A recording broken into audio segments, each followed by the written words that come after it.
इसीलिए कल मैंने बड़े विस्तार से आपसे चर्चा की, भक्ति की बात होगी, होती चली जाएगी। और भक्ति कोई कठिन नहीं है, भक्ति कोई समझने या जानने का विषय नहीं है। Is the way of being. भक्ति तो होना है, प्रभु का हो जाना ये भक्ति है। प्रभु की ओर देखते रहना भक्ति है, प्रभु को याद करते रहना भक्ति है। भक्ति किसी क्रिया विशेष का नाम नहीं है। क्या एक्सप्लेन किया जाए, क्या व्याख्या दी जा सकती है भक्ति की? वो तो एक भावना का नाम है। भक्ति तो हो जाएगी, पर पहले ये तो जानिए भक्ति करेगा कौन। शरीर भक्ति नहीं कर सकता, शरीर के अपने धर्म हैं। भूख लगेगी, आप पेट से कहिए कि 2 माला कर लेते हैं बैठकर, वो नहीं मानेगा, उसे रोटी चाहिए। जब आप भूखे हैं तब आपको भोजन चाहिए, आपके शरीर को ढकने के लिए वस्त्र चाहिए।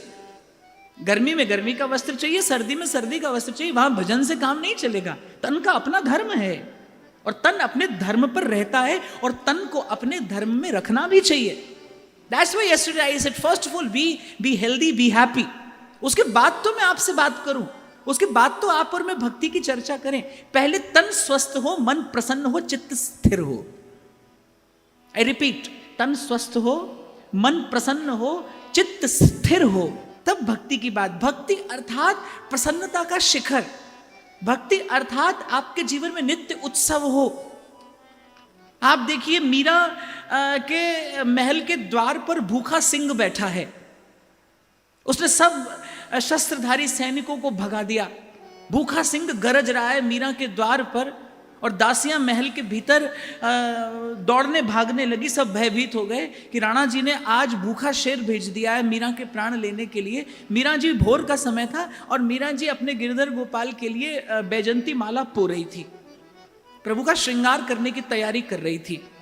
मीरा के एक हाथ में बैजंती माला और दूसरे हाथ में नैवेद्य का थाल, और मीरा चलकर आ रही है और मार्ग में दासी कहती है उस ओर मत जाइए, द्वार पर भूखा सिंह बैठा है और हम बड़ी भयभीत हैं, आपके प्राणों की रक्षा को लेकर चिंतित हैं। और मीरा मुस्कुराती हुई कहती है मीरा के द्वार पर कृष्ण के अतिरिक्त कोई नहीं आ सकता।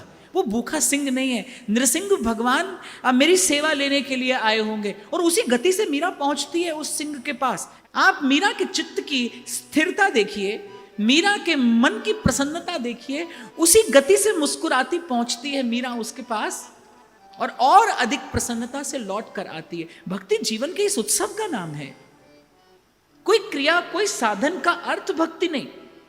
इसीलिए मैंने कहा था, मैं दोबारा निवेदन करता हूं, प्रभु को फूल तुलसी चढ़ाना भक्ति भी हो सकता है, पर यही भक्ति हो ऐसा नहीं है। मैं फिर दोहराऊं अपनी बात कि आपके मेरे लिए लक्ष्य एक है, लक्ष्य कभी 2 नहीं हो सकते और रास्ता कभी एक नहीं होगा। ध्यान रखिएगा, रास्ता कभी एक नहीं होगा। मुझसे एक बार किसी ने पूछा कि ज्ञानी कहां जाता है और भक्त कहां जाता है, तो मैंने कहा अगर ज्ञानी कहीं और पहुंचे और भक्त कहीं और पहुंचे फिर तो लक्ष्य 2 हो जाते हैं, माने भगवान 2 हो जाते हैं। फिर तो सारा का सारा सिद्धांत खंडित हो जाता है। एको हम द्वितीयो नास्ति, फिर भगवती श्रुति पर संशय होता है। तो ज्ञानी भी वहीं जाता है और भक्त भी वहीं जाता है। हाँ, भेद केवल इतना है, ज्ञानी जिस रास्ते पर बिल्कुल सीधा चलता हुआ जाता है, आपने कभी देखा हो कि वो रस्सी पर एक लड़की चलती है, करतब दिखाती है, वो रस्सी पर चलती है, इस पार से उस पार भी पहुंच जाती है, लेकिन उसकी दृष्टि स्थिर है, उसका मन स्थिर है, उसकी चित्त वृत्ति स्थिर है, वो यहां से वहां नहीं होती। बस ज्ञानी भी जाता है तो बिल्कुल ऐसे ही जाता है, बड़ा गहन गंभीर बंधा हुआ। उसका जीवन बहुत अनुशासित होगा, यम होगा, नियम होगा, आसन प्राणायाम होगा और बहुत कुछ होगा।